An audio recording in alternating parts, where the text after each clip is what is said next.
Hello and welcome. Today I am bringing you guys a review for Atalanta by Jennifer Saint. This is the third book that Saint has put out in regards to Greek mythology. Her first one being Ariadne, the second one Electra, and thirdly Atalanta. I have read Ariadne. I own all three, and with Ariadne I was disappointed, to say the least. And unfortunately, with Atalanta, I am also disappointed. One of the first things I would like everybody to stop doing is saying she's the next Madeline Miller, because no. And I'm not saying that because I love Madeline's writing. I am saying that because they're definitely on two different fields when it comes to how they portray their storytelling for a character. Because with Madeline, when she wrote Circe was front and center. I never felt like it was somebody else's story. With both Ariadne and Atalanta, Jennifer Saint has this ability to make the story still be all about the men. Like, for some, reading this one, it was most of this book felt like Jason's story. Who's Jason? Jason and the Argonauts. That's who Jason is. So I was really honestly frustrated with that, because a good chunk of this book revolves around Jason and the Argonauts, Jason's choices, Jason's motives, why Jason makes the choice that he makes, why Jason did this or why Jason did that. And I'm like, I don't care about Jason. If I wanted to care about Jason, I would have picked up a book about Jason and the Argonauts. I picked up a book about Atalanta. Now, granted, Atalanta's around Jason during all of those times. The problem is she falls to the background, even though we're supposed to be being told the story from her point of view. And I'm just like, I don't understand how this is possible. I don't understand how you took someone who was supposed to be the forefront of the story and still made them feel like a background character in their own story. That's a skill. That is a skill right there. So I don't know how much people know about Atalanta in terms of Greek mythology, but Atalanta is the woman who was raised by a bear because her parents abandoned her on a hill, and she became a huntress within Artemis's forest and became the most one of the big, formidable, powerful women. She took down the Clydonian boar. She also had that foot race.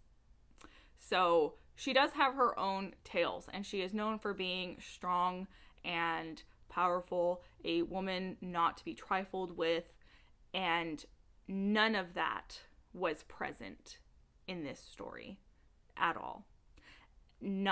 I never once felt like Atalanta was a force to be reckoned with, and that is how I have always personally seen her. Whenever I think about any Greek mythology figure, Atalanta was always one of those ones where I was like, she's one you don't want to meet in a dark alley, because she'll beat you. Like, in mythology, she beats Peleus. Who is Peleus? Peleus is a son of Zeus. He is not as strong as Heracles, but he is stronger than the average man. She beats him. She's just the daughter of a regular man. Like, she actually does not have any demigod blood within her at all. She's just the daughter of a king. And she beats him. So, she's a force to be reckoned with when it comes to powerful female characters in Greek mythology. And that was not present at all in this book. She has her moments where she does take on some characters, and she does win, because the fight with Peleus does appear in this book. The Clydonian boar appears. The two centaurs that she kills in Greek mythology also appear in this story. The problem is there was nothing to the story that made me feel like she was being forceful and being strong and powerful about it. It always felt like she won by luck and by chance. And I hated that, because that's not how I picture Atalanta. I don't picture her as being someone who wins just because luck happened to work out in her favor. She wins because she's capable of winning. And that did not translate in this book at all. It all just felt like luck. Now, one of aside from the fact that Jason and the Argonauts take over this entire story for a good chunk of it, I was really disappointed with the beginning because I wanted to see Atalanta's life from when she was a child, growing up, being raised by the bear, and then after the bear leaves to, move on to make a new family, her living with the nymphs and in Artemis's forest and learning to hunt and run and be alongside Artemis and be Artemis's champion. It's kind of glossed over as quickly as possible. And it's really frustrating because that I want to follow Atalanta's life, and that includes her earlier life. And I didn't get enough of that because I just felt like Saint wanted to hurry up and get to the part with Jason and the Argonauts. And I'm like, I don't care about them. Now, I will say I find it interesting that Saint utilized all three variations of Atalanta's story involving Jason and the Argonauts. Again, if you're not familiar, in three different versions written by three different Greek scholars. Actually, one of them, I believe, is a Roman scholar, now that I think about it, because I believe Ovid is Roman. In the first one, she is sent to be Artemis's champion, to join them. And the second one, she is asked to join. And the third, she is refused to be allowed to join because Jason's like, you're a woman, you're going to be a problem. And Saint managed to utilize all three of those, which I do give her credit for that, the way she managed to utilize three different types, because Jason does in the story is like, you're going to be a problem. But then Meleager's like, she's not. She's not. She's Artemis's champion. We're going to turn down the goddess's champion.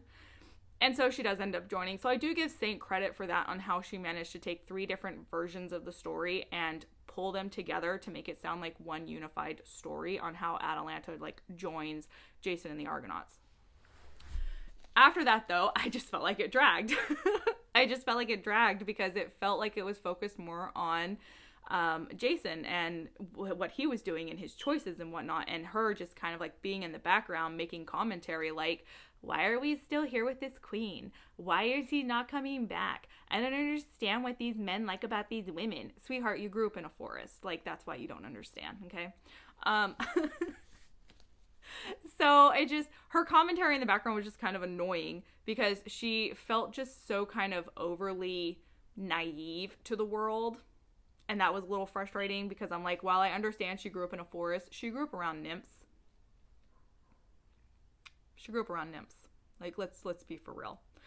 And I don't think it would have been that difficult for her once she actually started traveling with these men, what life was actually like.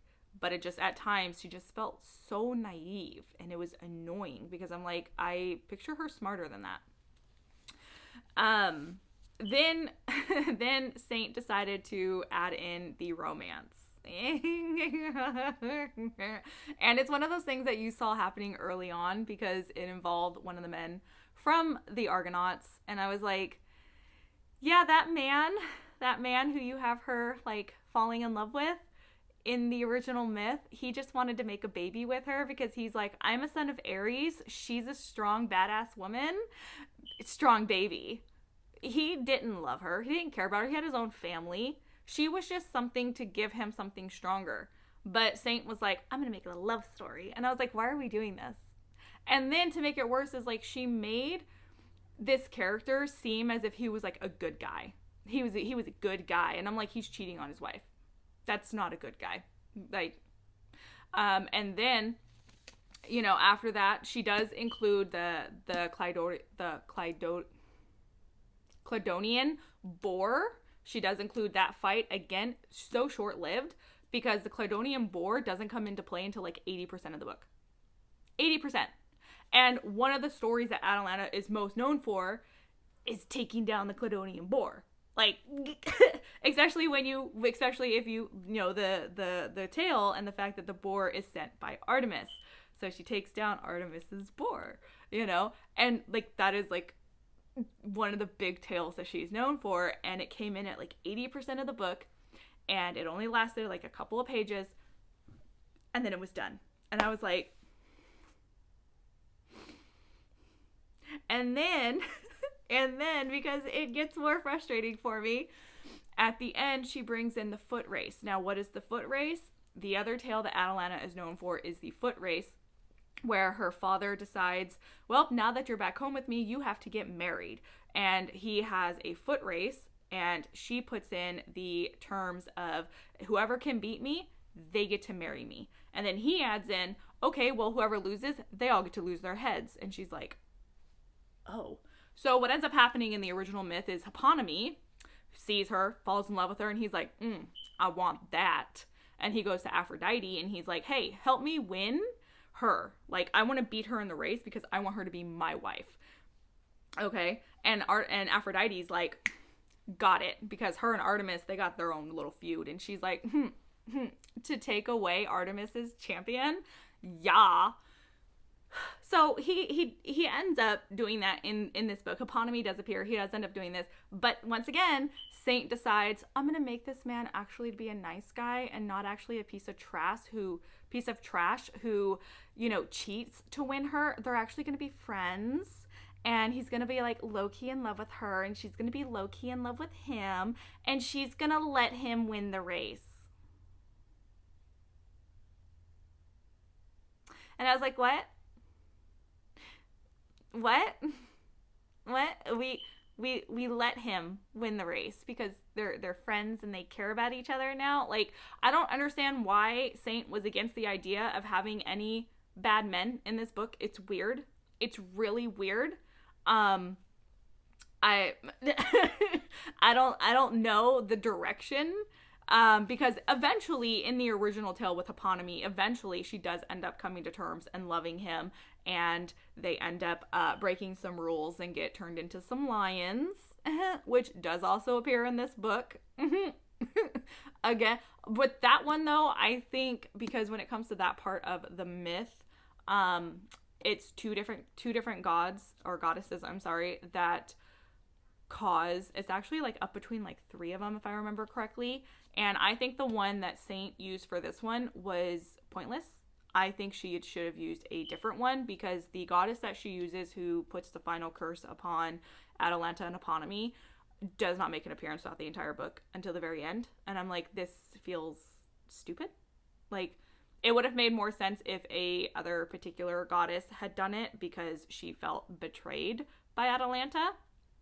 But she went the other route of using the older goddess. And I was like, I don't like this. You made all these other changes. And then you stuck with that one? Okay, that was a choice, I guess.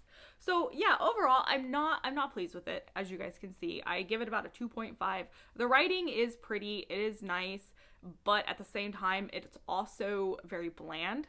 And so at times you're just like, and like you start to get a little bored with it. You start to get like, you start to nod off and not really pay attention. And then because, you know, I'm familiar with the myth, it was a lot easier for me to stop paying attention because I was getting annoyed with how she was portraying the myth.